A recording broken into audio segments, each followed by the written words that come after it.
Tonight I want to speak on a very honorable topic. The topic I'm speaking on is us not giving the youth the attention that they need. We have to understand that every child wants attention, especially the ones that don't have fathers at home or the ones that don't have mothers at home. They might only have their grandparents, or they might only have foster parents and things of this nature at home. And what's going on at home is they're not getting attention.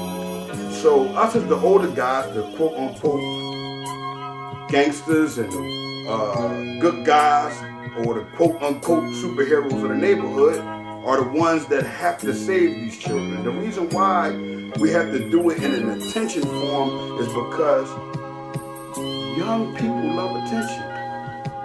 Some of them channel it in a positive way, or some of them channel it in a negative way.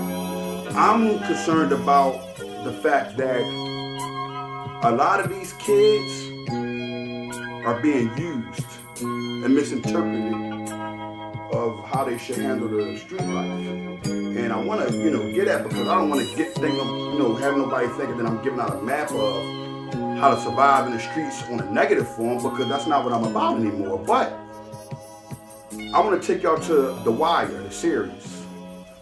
Stringer Bell, Avon Barksdale, Marlowe. It seems to me as they was the only ones getting the money.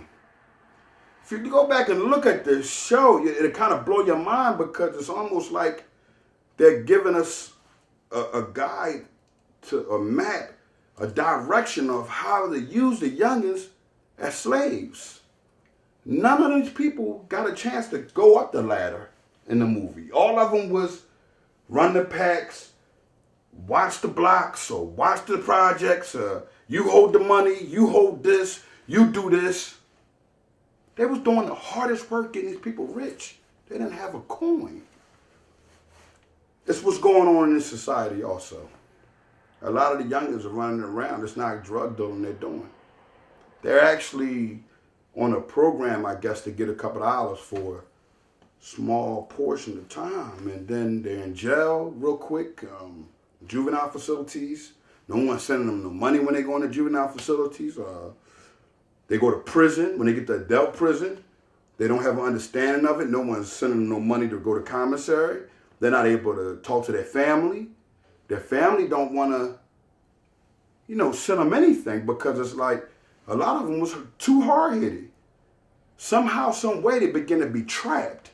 So when everybody, I hear a lot of youth saying that they're trapped, I got the trap or whatever, I look at them and I say, damn, they don't even dig they trapped. See, because when I was coming up, I wasn't trapped.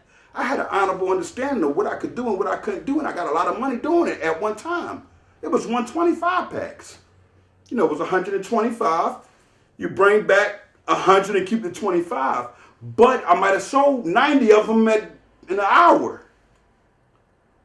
What I'm giving you understanding is I made some money, and I was able to do some things with it. These children aren't making any money. So when you see a lot of them looking bad, it's because they're really doing bad.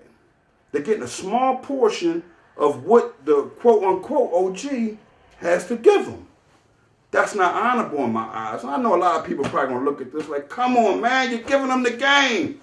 I'm not giving them the game. I'm trying to help the youngins understand that there's an opportunity for them to get way more money.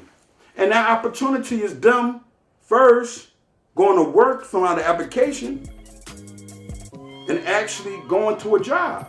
Once they begin to work, I'm going to get an average youngin to understand it. Some of y'all might start off anywhere from it's probably $7 to $10, man, just coming and being working for someone. But you're going to, at the end of the week, have a check that's going to have taxes taken out of that check. And it's going to have other things taken out for your health insurance, for your child, whatever other responsibility that you got that you really wouldn't be able to take out that check on your own. And what happens is, at the end of the year, you're able to claim them taxes that they took from you. That lump sum that you can get, you can start you a business with that lump sum.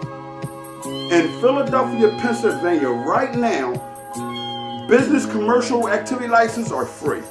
That gives you an opportunity to be your own boss, to be your own CEO. Now you don't have to hustle for Ray Ray and them. You don't have to worry about taking a bundle, worrying about getting shot in your head. You don't gotta do none of that, man. You can actually go to work with your little uniform on. The same little girls y'all running around in the streets y'all seeing and cracking on, and the chicks, them young, I'm letting y'all know now, the younger females, they are not tuned in to drug dealers no more. They are not standing on the strips with these guys no more because there's no money and it's too hot. And majority of them are selling weed when the world loves K2. We got a city full of everybody's doing K2, so we have to get an understanding that the attention these young men are getting, the guidance they are getting, it's very little. It's brothers like me and other brothers that's running around and trying to help these kids, those around them. They're trying to, get the youngins a better look at what's going on. We heard one side, try to give them the other side. Phil, this ain't a diss to nobody that rap, but I'm tired of hearing about all the bodies and crack, or how you was flipping pies, or telling how you ride, but you never wanna tell them how you was getting robbed, or when you get booked and the judge playing God, give you life in the box, when you live, then you die. Never wanna tell them about single parent moms who strip to survive, still struggling and strive. Never wanna tell them how felons need jobs. First tell them about the telling, when you tell them about the mob. Tell them about the bids, how kids need